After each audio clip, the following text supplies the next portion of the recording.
우크라이나 전쟁이 시작된 지 2주가 접어듭니다. 전쟁 발발 직후에는 3일이면 압도적인 러시아의 군사력으로 수도 키이우를 점령하고 전쟁을 끝내리라고 전망을 했습니다만 크게 그 전망이 빗나가는 것을 지금 우리가 보고 있죠.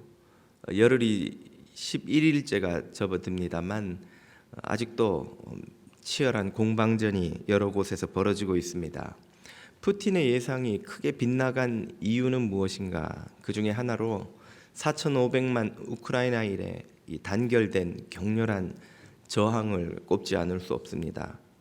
거기에다 이 우크라이나 국방장관은 해외에 사는 우크라이나인들도 6만 2천 명이 넘게 조국을 지키기 위해 입국해서 전쟁을 치르고 있다고 발표했지요. 그 중에는 서울 팝스 오케스트라에서 연주 활동을 하던 3인의 우크라이나 단원도 있었습니다. 그중 한 사람인 주친 드미트로 씨는 20년 동안 서울에서 이 콘트라베이스 연주자로 활동한 47세의 연주가입니다. 그는 아내와 아들을 서울에 두고 홀로 귀국해서 콘트라베이스 대신 총을 잡고 싸우고 있습니다. 서울에 있던 우리 한인 단원들 또 단장들이 염려하며 올 수 있는데 서울로 돌아오라고 하지만 그는 이 전쟁에서 승리할 때까지 돌아가지 않겠노라고 답을 하고 그 자리를 지키고 있다 합니다. 주친 드미트로 씨를 비롯한 수많은 우크라인들이 목숨을 걸고 지키려는 것이 무엇입니까? 바로 조국의 자유가 아니겠습니까? 그와 가족들의 자유로운 삶이 아니겠습니까? 자유는 정말 목숨을 걸 만큼 소중한 것입니다. 오늘 우리가 누리는 자유도 사실은 많은 이들의 희생의 대가로 그 대가를 지불하고 우리가 누리는 것이지요. 거저 얻는 것은 세상에 없으며 자유는 특별히 큰 대가 지불을 요구합니다. 그럼 오늘 이 땅을 살아가는 저와 여러분들은 자유를 위해 어떤 대가를 지불하고 있을까요? 이 질문이 여러분에게 좀 의아하실지 모르겠습니다. 아니, 우리는 이미 자유로운 나라에서 자유롭게 사는데 무슨 자유가 더 필요하며 또 무슨 대가를 우리가 지불해야 한단 말입니까? 이 질문이 의아하시다면, 그래서 이런 의문이 드신다면 이것이 우리만 가졌던 질문이 아닌 것을 알 필요가 있습니다. 오늘 본문을 보면 예수님의 말씀을 들은 유대인들도 똑같은 의문을 가졌기 때문이죠. 예수님은 유대인들에게 당신을 믿은 유대인들에게죠. 이 유대인들에게 진리가 너희를 자유케 하리라는 말씀을 하셨습니다. 그러자 유대인들이 이렇게 반응하죠. 33절입니다. 저희가 대답하되 우리가 아브라함의 자손이라 남의 종이 된 적이 없거늘 어찌하여 우리가 자유케 되리라 하느냐. 우리는 이미 자유로운데 무슨 자유가 또 필요하단 말이냐 하는 의문이죠. 그러나 사실 실상을 알고 보면 이 유대인들의 반문이 더 의아합니다. 왜냐하면 유대인들은 결코 지금 자유롭지 않기 때문이죠. 유대의 역사를 보면 이미 이 예수님 당시를 기준으로 700년 전에 북왕국이 아수르에게 멸망하고 이어서 남왕국이 바벨론에게 멸망한 이래 바벨론은 페르시아로, 페르시아는 헬라, 그리스로, 그리스는 다시 로마로 계속해서 새로운 패권 국가가 출현했고 이 팔레스틴 땅은 항상 그 밑에 식민지로 지내왔기 때문입니다. 식민지 생활을 한 지가 700년째예요. 그런데 어떻게 그들이 자유롭다고 말할 수 있을까요? 그들이 말하는 자유는 이런 정치적, 물리적 자유가 아닙니다. 그들은 정신적 자유를 말하고 있는 거죠. 유대인들은 말입니다. 그들이 가지고 있었던 자유에 대한 이해를 엿볼 수 있는 사건이 있습니다. 주후 73년에 1차 대로마 유대 항쟁 독립전쟁이 실패로 끝나자 최후에 남은 병사들이 그 사해 옆에 있는 마사다란 요새로 도망쳐서 항전을 이어가다가 결국 마사다마저 완전히 로마에게 함락되고 로마의 공성전 토성을 쌓아서 요새를 침략하는 이 전투 방법을 막아낼 도리가 없자 그들은 최후의 선택을 합니다. 모든 군사들이 광장에 모이고 지도자인 제사장 엘레아세르가 연설하기를 우리는 로마인을 비롯한 그 누구에게도 노예가 되지 않기로 이미 결정했다. 우리는 노예가 되지 않을 것이다. 선언하고는 그들의 신체의 자유, 정치적 자유를 구속당하지 않기 위해 모든 군인들이 자결을 택합니다. 그래서 로마인들이 성을 무너뜨리고 들어왔을 때는 오로지 유대 병사들의 시신만 남아있는 그런 상황을 맞죠. 유대인들이 그 국가 정신 교육을 할 때 항상 들르는 곳이 그 마사다 요새입니다. 이처럼 유대인들이 지금 논하고 있는 자유는 정신적 자유예요. 물리적, 신체적 자유를 넘어서서 당신들이 우리의 나라를 뺏고 땅을 뺏고 신체를 구속할 수는 있을지언정 우리의 정신은 구속할 수 없다는 거죠. 이것이 지금 그 유대인들이 말하는 아브라함의 자손이며 종된 적이 없다는 말의 의미입니다. 그러나 예수님이 말씀하시는 자유는 그보다도 더 중요한 자유였죠. 물리적 자유보다 더 중요하다는 정신적 자유, 그 정신적 자유보다 더 중요한 자유가 있다는 말씀이에요. 그 자유가 무엇인가? 34절에서 이렇게 말씀하십니다. 예수께서 대답하시되 진실로 진실로 너희에게 이르노니 죄를 범하는 자마다 죄의 종이라. 영적인 노예다 이 말이에요. 여기서 예수님이 말씀하시는 바는 영적 자유입니다. 영적 자유, 물리적 자유, 정신적 자유, 그 위에 있는 영적 자유가 있고 그 자유가 너희에게 필요하다 하는 말씀이죠. 세 가지 자유가 이 대목에서 소개됐습니다. 물리적 자유는 앞에서도 잠깐 말씀드렸습니다만 정치, 사회, 경제, 신체의 구속으로부터 해방이죠. 이것도 엄청나게 중요해서 이를 얻기 위해 목숨까지 거는 일도 참 우리는 마다하지 않아 왔지요. 인류의 역사는 이런 물리적 자유를 더 확대하기 위한 투쟁의 역사였다고 해도 과언이 아닙니다. 이 물리적 자유보다 더 중요하게 유대인들이 여겼던 정신적 자유는 설명하자면 모든 거짓 이데올로기가 덕지덕지 묻어있는 그 세계관을 그 거짓을 다 떼내고 그래서 사물과 현상을 정확하게 보고 판단할 수 있게 해주는 자유를 말합니다. 우리의 세계관이 거짓된 이데올로기에 오염되어 있으면 사물과 현상을 정확하게 보지 못하죠. 그래서 맹신, 편견, 어리석은 오만에 빠져서 그릇된 판단을 하게 만들죠. 예를 들자면 김일성을 신격화한다든지 이단의 교주를 맹신한다든지 혹은 소나 다른 짐승을 신의 현현이라고 여기고 그 앞에 절하고 제사하고 그 소를 숭배한다든지 하는 것들이 정신적 자유를 잃어버린 사람이 저지르는 실수죠. 혹은 사람은 태어날 때부터 신분이 엄격하게 정해져 있어서 그 카스트 안에서만 살아야 한다는 믿음이나 남자가 여자보다 우월하고 백인이 유색인종보다 더 우월하다는 믿음, 그러한 약자들에 대한 차별이 정당하다는 믿음을 가진 이들도 역시 정신적 자유를 누리지 못하는 이라고 할 수 있습니다. 정신적 자유도 물리적 자유 못지않게 오히려 그보다 더 중요하다 할 수 있죠.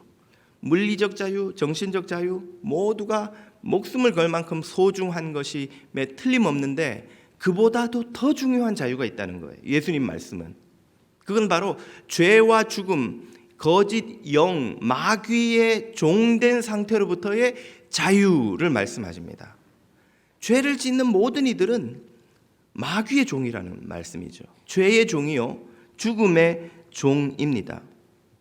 이 영적 자유가 그토록 중요하다면 이 자유를 위해서는 도대체 얼마나 큰 대가를 지불해야 되겠습니까? 물리적 자유를 위해서도 정신적 자유를 위해서도 많은 이들이 대가를 지불하고 심지어 목숨까지 희생하는데, 그보다 더 중요한 영적 자유가 있다면 그것을 위해서는 도대체 얼마나 더 큰 희생이 필요하냐는 말이죠. 바로 그 희생을 치르고 우리를 영적 노예 상태에서 자유케 해주신 분이 계시다고 말씀하십니다. 그분이 누구이십니까? 35절과 6절을 보십시오. 괄호 안에 있는 표현은 해석을 덧붙인 것이죠. 종은 영원히 집에 거하지 못하되 아들은 영원히 거하나니 그러므로 아들이 너희를 자유케 하면 너희가 참으로 자유하리라. 아멘. 영적 자유를 주시는 하나님의 아들이 계신단 말씀이죠. 그 하나님의 아들만이 하나님 나라에 거하시고, 그 하나님의 아들의 소개장, 추천서, 사인이 없으면 누구도 그 나라에 들어가지 못하고 죄의 종된 상태에 머무를 수밖에 없는데, 그들을 자유케 해서 하나님의 집에 들여보내시는 분, 바로 하나님의 아들이십니다. 그 하나님의 아들에게는 죄인을 자유케 하는 권세와 능력이 모두 있죠. 예수님은 선언하시기를 하늘과 땅의 모든 권세를 아버지께서 내게 주셨으니, 권세, 권위, 힘, 이 그분에게 있다는 말이에요. 권세가 있는 이들은 어떤 일을 할 수 있습니까? 말만으로 사물을 변화시킬 수 있어요. 현상을 바꿀 수 있습니다. 장군이 병사에게 가라 하면 가고 서라 하면 서고 오라 하면 오지요. 사람을 움직일 수 있는 힘이 그 장군에게 권세로 있기 때문입니다. 하나님의 아들에게는 죄인을 자유케 하는 권세가 있습니다. 죄에 묶인 이들에게 자유하라, 죽음에 노예된 이들에게 일어나라, 살아나라, 나오라 하고 명하실 권세가 그분에게는 있죠. 그래서 나사로야 나오라, 소녀야 일어나라 하자 죽음에 노예된 이들조차도 자유케 되었죠. 예수 그리스도에게 저와 여러분을 죄와 죽음에서 일으킬 수 있는 권세가 있음을 믿으시기를 축복합니다. 주님의 권세는 그분의 능력으로 또한 뒷받침됩니다. 예수님은 우리를 자유케 하시기 위해 십자가에서 보혈이란 고귀한 대가를 지불하셨습니다.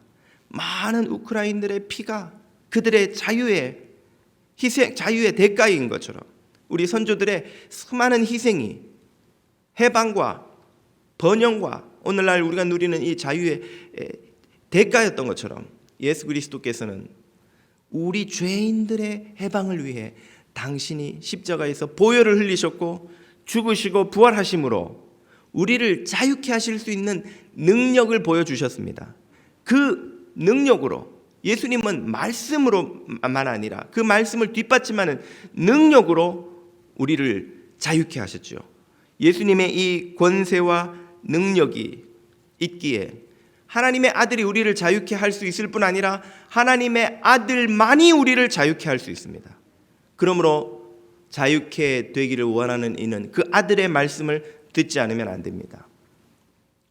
세계적인 석학이 학문을 시작하려는 젊은이를 불러 자네가 이 분야에서 성공적인 학자가 되기를 원한다면 내가 가르쳐주는 바를 ABC부터 열심히 공부하게, 내가 주는 테마를 가지고 열심히 연구해보게, 그러면 자네의 실력도 쌓일 뿐 아니라 이 분야에서 빨리 핵심적인 수준에 도달할 수 있는 길이 있다.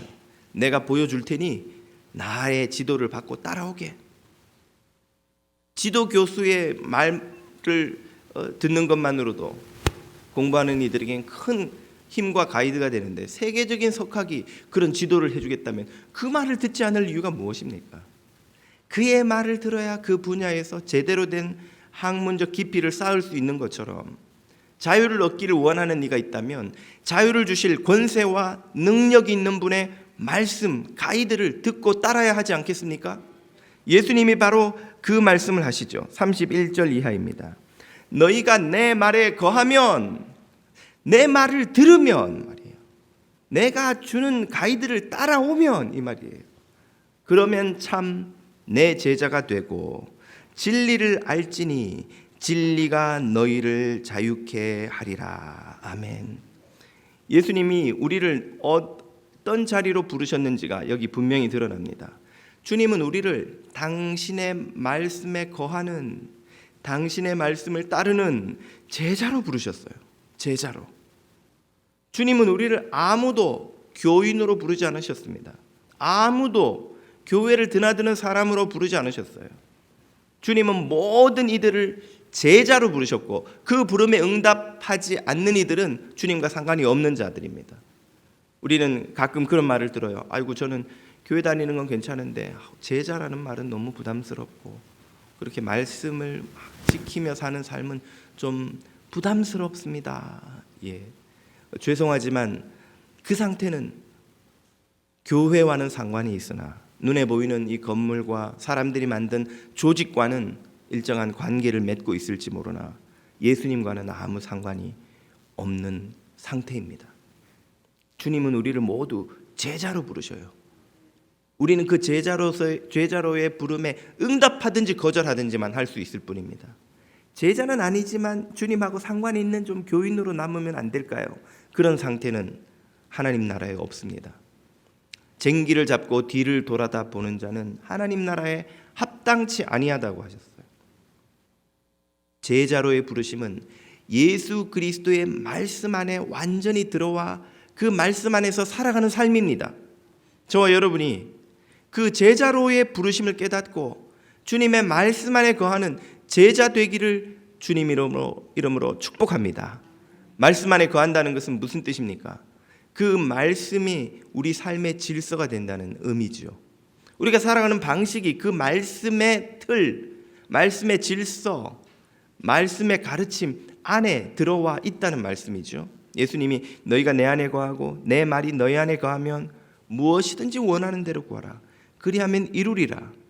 그 상태는 너희가 내 안에, 내 말이 너희 안에 거하는 상태예요.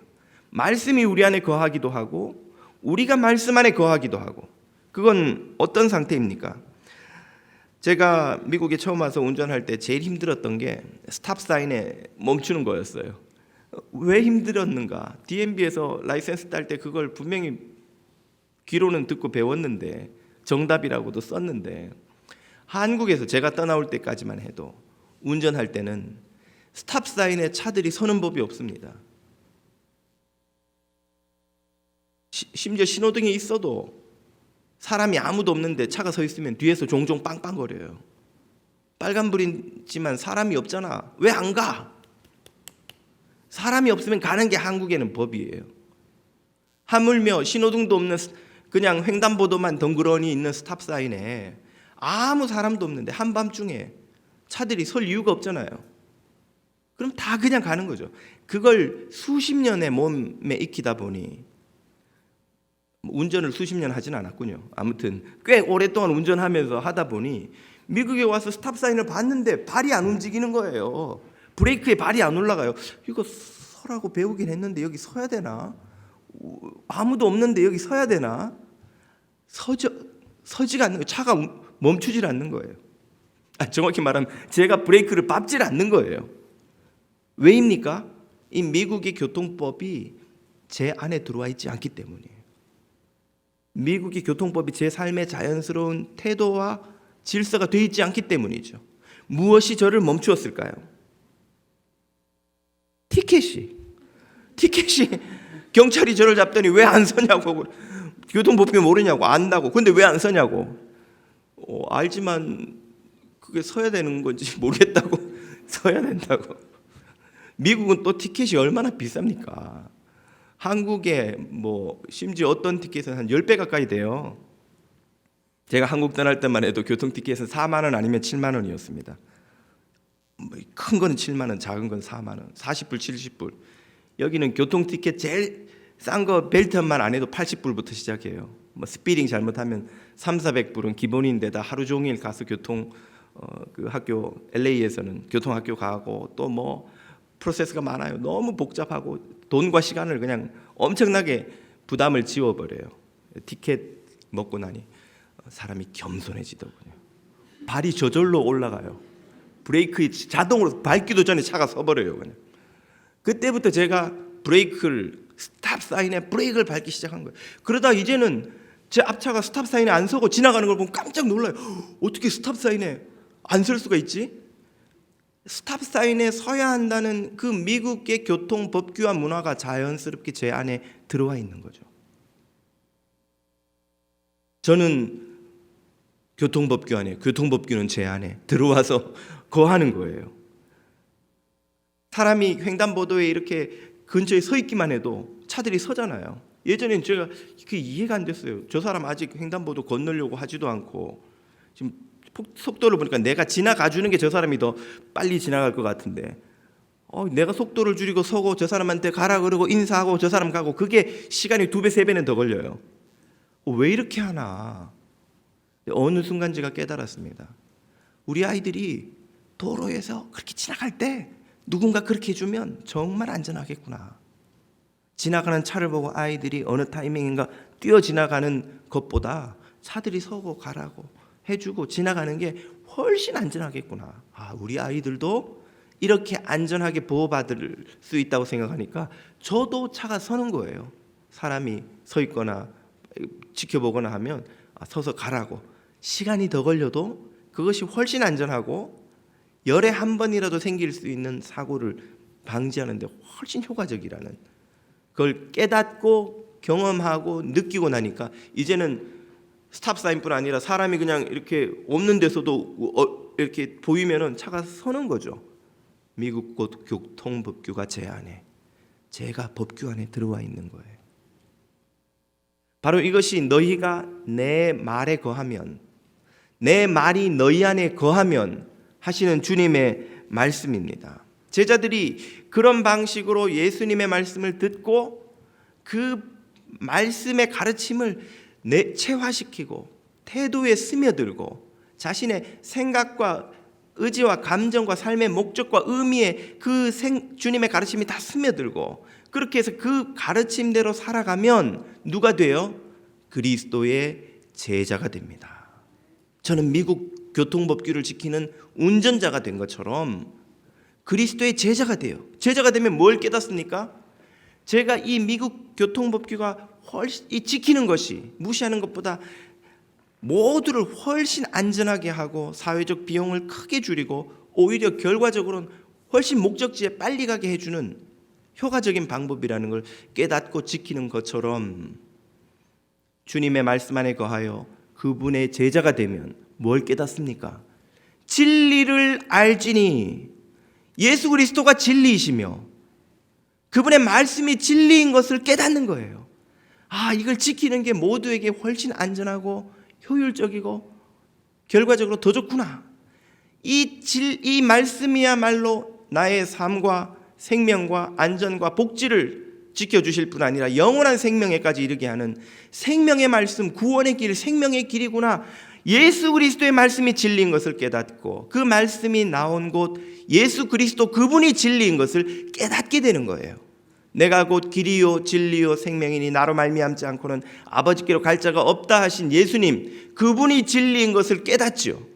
그래서 제자들은 예수님의 말씀 안에 거하면서 진리를 알고 그 진리가 제자들을 자유롭게 하는 거죠. 그 예수 그리스도를 알므로 어떤 경험을 합니까? 주님과 인격적 관계를 맺게 됩니다. 제 스탑 사인은 벌금이 멈춰 세웠지만 이제는 주님이 주시는 사랑 때문에 우리의 삶이 죄로부터 해방되는 역사가 시작됩니다. 주님을 사랑하고 주님이 내게 얼마나 큰 사랑을 주셨는지를 깨닫고 그분과 인격적 관계를 맺기 시작하면 부부처럼 됩니다. 닮은 사람이 결혼하는 건지 결혼하면 닮는 건지는 아직도 아무도 풀지 못한 역사의 미스테리입니다만은 어쨌든 부부는 닮죠. 이처럼 주님과 사랑하며 인격적 관계를 맺고 그분의 말씀 안에 살다 보면 그분이 너무 좋아져요. 그분을 사랑하게 됩니다. 그분의 사랑받는 것이 너무 행복해요. 그러면 그분이 좋아하는 걸 좋아하고 그분이 싫어하는 걸 싫어합니다. 예수님처럼 의에 줄이고 목마른 사람이 되죠. 예수님처럼 죄와 악을 먹고 마시는 삶을 역겨워하고 싫어하게 됩니다. 아무도 부패하고 썩은 음식 먹는 걸 좋아하지 않는 것처럼 이제는 더 이상 죄와 악을 벌받을까 봐가 아니라 그것이 역겹기 때문에, 그것이 싫기 때문에 멀리하게 되는 거예요. 많은 그리스도인들이 예수 믿기 전에 피던 담배를 어느 순간에 끊게 된 그런 간증을 하세요. 왜 끊었는가? 끊어야지. 아무리 결심해도 끊을 수 없어요. 그 중독으로부터. 어느 순간 담배 맛이 갑자기, 그 달던 담배 맛이 막 써서 견딜 수 없을 정도로 막 역겨워지는, 담배를 피우면 막 구토가 나오는 그런 경험을 하더라는 거예요. 그분도 왜 그런 일이 일어나는지 모르겠대요. 아무튼 그렇게 되더라는 거죠. 그처럼 우리가 전에는 죄가 달콤하고 좋고 이 죄 지으면 벌 받을까 봐 끊으려고 애를 썼다면, 주님을 더 사랑하고 주님의 사랑 안에 살아가고 그분의 말씀 안에 살며 그분이 진리인 것을 알고 그분과 교제하는 삶을 살다 보면 어느 순간인가 죄를 지으면 안 되기 때문이 아니라 죄가 싫기 때문에, 죄를 가까이 하고 싶지가 않기 때문에 그 죄를 멀리하는 자유와 해방을 경험합니다. 복 있는 사람은 악인의 꾀를 쫓지 아니하고 죄인의 길에 서지 아니하고 오만한 자리에 앉지 않는 삶을 억지로가 아니라, 벌이 무서워서가 아니라 저절로 그런 삶은 쳐다보기도 싫은 거예요. 오만하고 교만하고 악한 삶을 살고 싶지가 않은 거예요. 그리함으로 우리를 죄로부터, 죄의 책임으로부터 뿐 아니라 죄의 권세로부터 해방시키시는 분, 진리 되신 예수 그리스도인 줄 믿으시기를 축복합니다. 이런 자유를 여러분 모두가 누리시기를 축복합니다. 여러분이 죄를 지으면 벌 받을까 봐가 아니라 죄가 싫어서, 죄가 역겨워서, 죄를 더 이상 도저히 같이 갖고 살 수가 없어서 그 죄로부터 자유케 되는 그런 자유와 해방의 역사가 있기를 주님의 이름으로 또다시 축복합니다. 두 아이의 엄마인 정윤주 집사님의 간증을 들은 적이 있습니다. 이혼한 후에 큰아이가 겪는 ADHD와 장애로 인한 수술, 육아가 극심한 스트레스를 그녀에게 주었습니다. 견딜 수 없는 스트레스와 괴로움으로 불면증이 찾아와서 일상생활이 불가능할 정도가 되자 그녀는 탈출구로 약에 의존했습니다. 매일 저녁 수면제, 항우울제, 항불안제, 알약을 8개를 입에 털어넣어야 겨우 잠이 드는 거예요. 그런 생활을 무려 7년을 하다 보니 자신이 너무 비참하고 괴로웠습니다. 약에 의존해서 살아가는 엄마, 약에 의존해서 살아가는 그리스도인, 하나님 앞에 고개를 들 수가 없고 아이들을 볼 면목이 없어서 어느 날 굳은 결심을 하고 약을 끊기로 작정을 하였습니다. 그랬더니 견딜 수 없는 금단 현상이 시작되었습니다. 극심한 두통과 어지러움이 찾아와서 걸어 다니기가 힘든 거예요. 시력 감퇴가 와서 자기가 쓰는 글씨도 읽을 수 없을 지경에 이릅니다. 구역질과 구토, 식욕부진으로 음식을 거의 섭취하지 못하고 온몸에 통증과 가려움증, 막 식은 땀과 오한이 와서는 한여름에도 외투를 껴입고 수면 양말을 신고 전기장판을 켜고 히터를 틀지 않으면 잠을 잘 수가 없는 거예요. 막 더워서 땀이 비 오듯 하는데 오한이 동시에 와서 막 땀을 뻘뻘 흘리면서도 이불을 한여름에 껴안고, 그리고 겨우 잠이 들고는 약으로 다스렸던 우울증과 불안증이 다시 찾아왔습니다. 가장 고통스러웠던 건 자기 눈앞에 베란다에서 뛰어내리는 자기의 모습이 자꾸 보이는 거예요.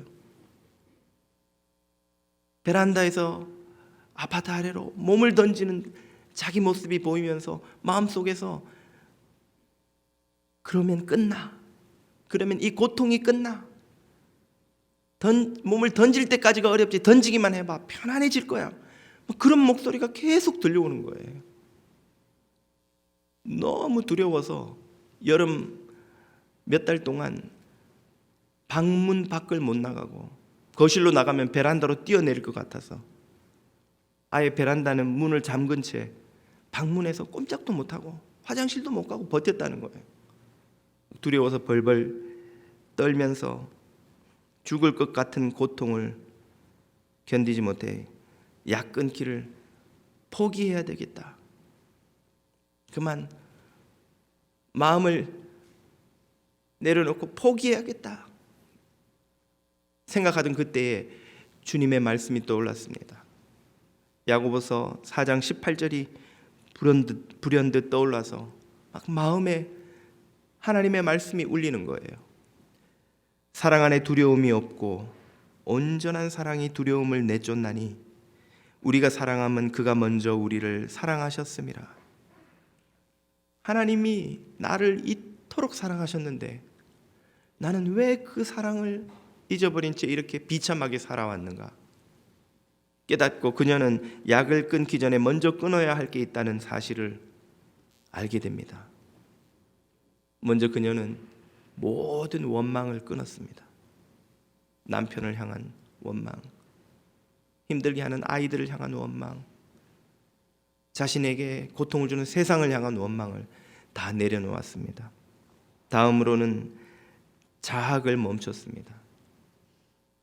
자기를 학대하고 비난하고 비하하던 모든 마음을 내려놓았습니다. 주님이 나를 죽기까지 이렇게 사랑하셨는데 나는 나 자신을 왜 이렇게 미워하고 괴롭히고 학대하는가? 내 이웃을 내 몸과 같이 사랑하라 하셔서 이웃을 사랑하려면 나를 먼저 사랑해야 되는데 나는 왜 나를 사랑하지 못하고 이렇게 저주하고 비난하고 정죄하는가? 깨닫고 주님의 사랑으로 자기 자신을 용서하고 사랑하기로 결정하였습니다. 감사일기를 쓰기 시작하며 모든 원망을, 탓함을, 자학함을 다 회개하고 감사하기 시작했어요. 하나님이 얼마나 나를 사랑하셨고 나에게 얼마나 큰 복을 주셨고 내게 얼마나 사랑스러운 자녀를 주셨고, 그러면서 자기 자신을 사랑하고 아이들을 사랑하고 남편을 용서하고 그렇게 자기 내면에 있던 쌓였던 문제를 하나하나 다 풀어내기 시작하니까 약 때문에 못 가던 교회가 너무 가고 싶어지는 거예요. 주일에 교회에 가서 엉금엉금 기다시피 겨우 교회를 가서 예배를 드리는데 그렇게 쌓였던 눈물이 쏟아지며 통곡하며 주님 앞에 회개하였습니다. 예배를 드리고 돌아오는데 마음에 음성이 들리기를 나가서 걸으라 그러는 거예요. 내가 나사로도 아닌데 왜 나와 걸으라는 말씀인가? 막 지금 교회도 겨우 기다시피 갔다 왔는데 어떻게 나가 걷냐고 그러는데 마음에서 계속 걸어야 산다 그러시는 거예요. 그녀가 지친 몸을 이끌고 나가 동네를 한 바퀴 공원까지 쫙 걷고 돌아오니까 기분이 너무 좋은 거예요. 막 한 번도 경험해보지 못한 기운과 기쁨이 샘솟는 거예요. 그날부터 매일 나가서 동네를 걷다가 나중에는 아이들까지 유혹해서 엄마랑 같이 갔다 오면 뭐 사줄게, 뭐 맛있는 거 사줄게, 아이스크림 사줄게 막 계속 달래고 오르고 해서 두 아이를 데리고 같이 걷기 시작했습니다. 그랬더니 기적이 시작되더래요. 집에 있으면 매일 세 가족이 전쟁을 치르는데 엄마 때문에 우리가 이렇게 됐어. 아니 네가 나를 말을 안 들어서 그렇지. 네가 나를 이렇게 서로가 서로를 상처 주며 괴롭히는 전쟁만 매일 치르던 새 모자가 같이 걸으며 하나님이 만드신 자연을 감사하고 마음에 쌓였던 울분을 다 이야기하며 서로를 향한 원망을 다 고백하고 회개하고 용서를 구하고 그 걷는 시간이 새 모자에게 부흥회가 된 거예요. 아이들의 얼굴이 점점 밝아지더니 아이들도 엄마 못지않게 약을 많이 먹어서 ADHD, 우울증, 불안증, 틱장애 막 생길 때마다 다 약 병원에서 계속 약 처방을 해주니까 아이들도 약을 매일 한 주먹씩 먹는데 그 증세들이 다 사라지고 약도 전부 끊었습니다. 그리고 마침내 자신도 약을 완전히 끊고 모든 금단 현상을 이겨내고 3년 만에 그녀와 두 아들 모두가 약을 끊었습니다. 그녀는 자신의 괴롭고 고통스러웠던 경험을 되살려서 단약 치료 연구소를 세우고 거기에서 많은 약물 중독으로 고통받는 이들을 치료하고 삶과 습관을 바꾸는 프로그램을 운영해 그들을 돕고 있습니다. 그녀는 진리의 말씀을 의지해서 약물 중독에서 해방되었습니다. 우리를 죄와 죽음으로부터 자유케 하는 자유의 길, 진리의 길은 어디에 있습니까? 바로 예수 그리스도의 말씀에 거함으로 그분의 제자가 되어 진리 되신 그 예수 그리스도를 아는 것인 줄 믿습니다. 교회만 왔다 갔다 하는 이들이 되지 않으시기를 축복합니다. 유대인들처럼 믿는다 하면서도 그분 안에 거하기를 원치 않았던 이들처럼 되지 않으시기를 축복합니다. 예수 그리스도의 말씀 안에 거하여 진리 되신 그분을 알므로, 그분과 교제함으로, 그분과 사랑함으로 그분이 주시는 참된 자유와 생명의 길 가시는 뉴저지 장로교회 모든 교우들이 되시기를 주님 이름으로 축복합니다. 기도하겠습니다.